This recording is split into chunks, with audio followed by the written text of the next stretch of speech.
Benito Mussolini. An interesting story, gentlemen.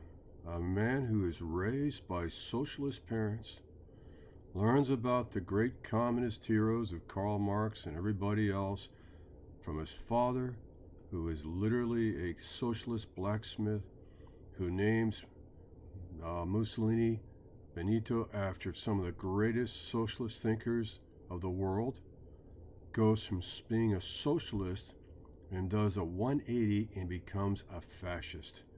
In fact, his fascism was so profound that even Adolf Hitler admired him.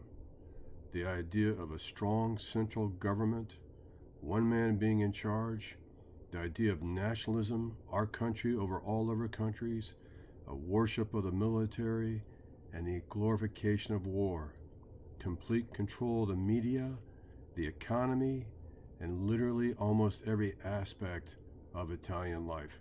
And here's Benito Mussolini. And you might remember when he joined the Axis, right? He actually told his followers that he didn't believe Hitler was going to make it as a politician and that his career would be short-lived. Actually, it was Mussolini's career that was short-lived. By 1943, Italy had fallen out of World War II, and Hitler had to write a lot of checks to get Mussolini out of trouble, especially in North Africa and a place called Russia. If you get a chance, check out that YouTube video, a beautiful biography. All right, the chapter is Making Fascism Fashionable. So hopefully you've seen my Spanish War video, and now you're looking at this and getting ready for the examination. All right. So as we talked about earlier, right, he was, at one time, he was actually a school teacher like his mother. He had all the traditional values of the Italian family, you know, the strong father with a big, big family and a very supporting wife. Now, it's kind of interesting because when he was young, he began to criticize Italy for a lot of things that it did, especially its foreign policy.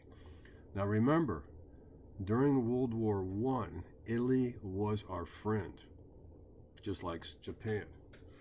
And unlike Adolf Hitler, who was a superior soldier, I know, he never made it past the rank of corporal, but he was wounded twice, once by poison gas, got the Iron Cross. I mean, that's substantial. Benito Mussolini, his military service was anti-heroic. You know, he actually wounded himself by mishandling a grenade. So he began to experiment with socialism. He wrote newspapers. He was a former school teacher, right? And he was kind of in and out of the politics of socialism in Italy at that time. As you read these slides, you know, you kind of wonder how a guy like this was going to rise to become El Duce, the ultimate leader. All right? Here are the problems after World War I. Study this slide, men. The Italians took a beating. I know they didn't lose as many people as other countries did, but the ratio was not good. There was a heavy war debt, and Britain and France just kind of forgot Italy. They didn't give them all the land they promised if they fought on our sides. Heck, even the Japanese did better with German territories after the war than the Italians did. You might remember that Ambassador Orlando went home from the Versailles Treaty early because he felt so disrespected.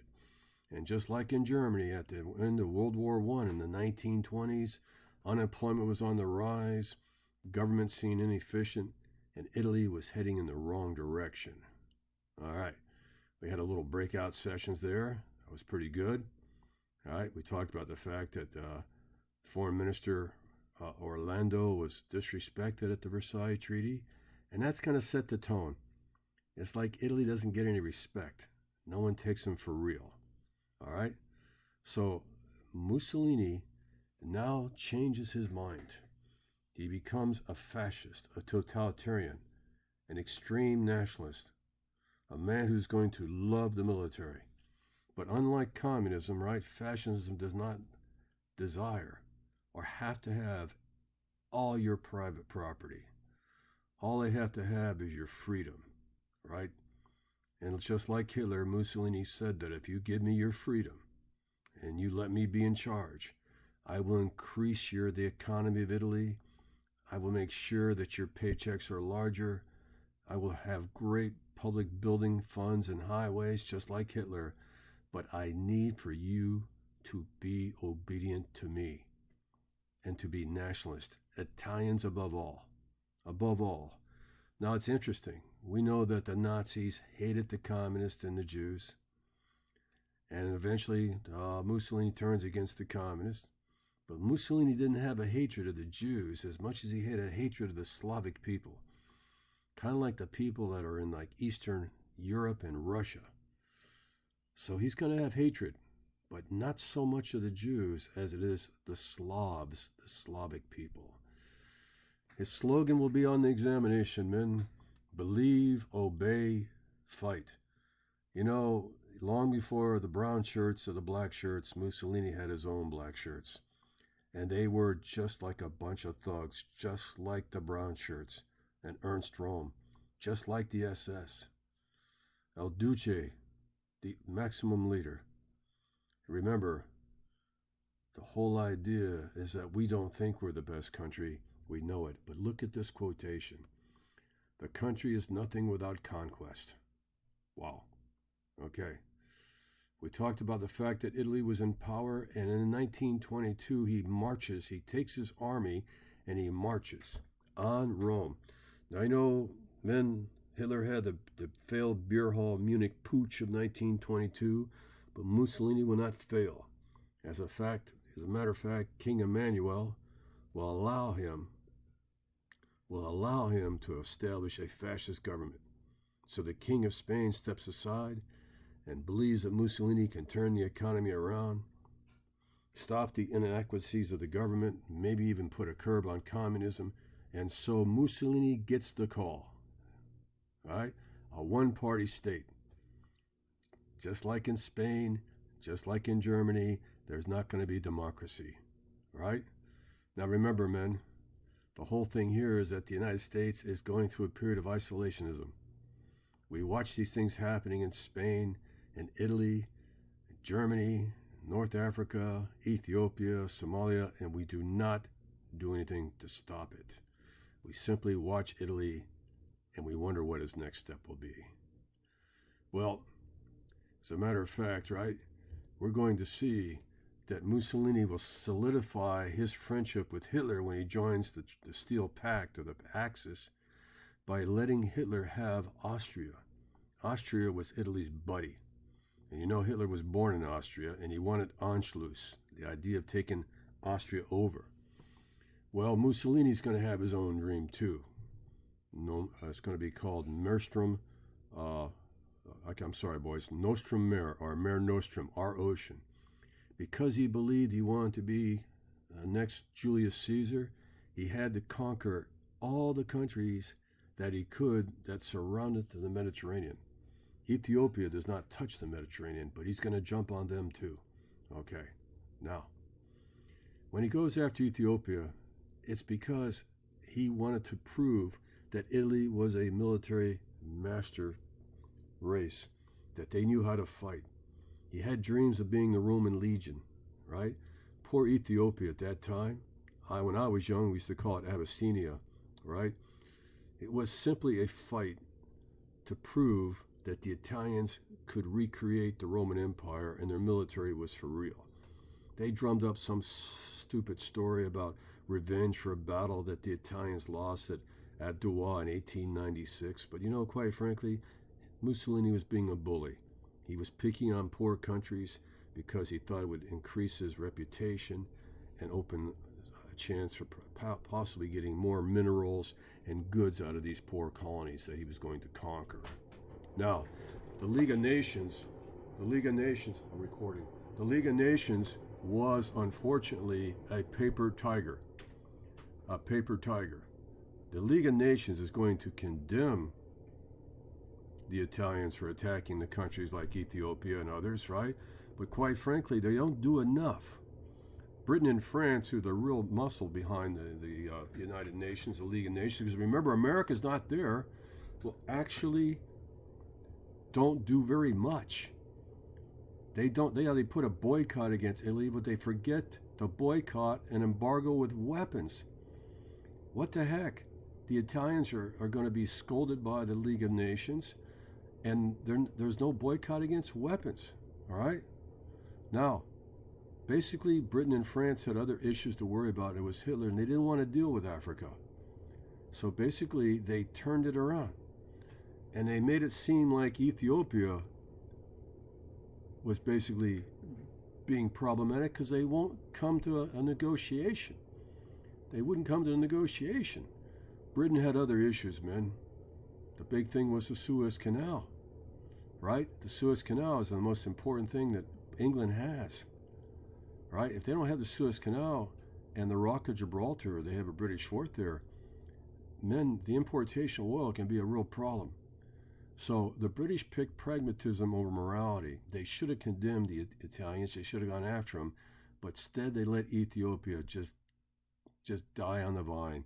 It was a horrible crime. And quite frankly, this is a great, great political cartoon. Take a look at that when you can, okay? There's Haile Selassie, the man that Bob Marley from Jamaica believed it was a very sacred and religious, almost, if you will, a prophet.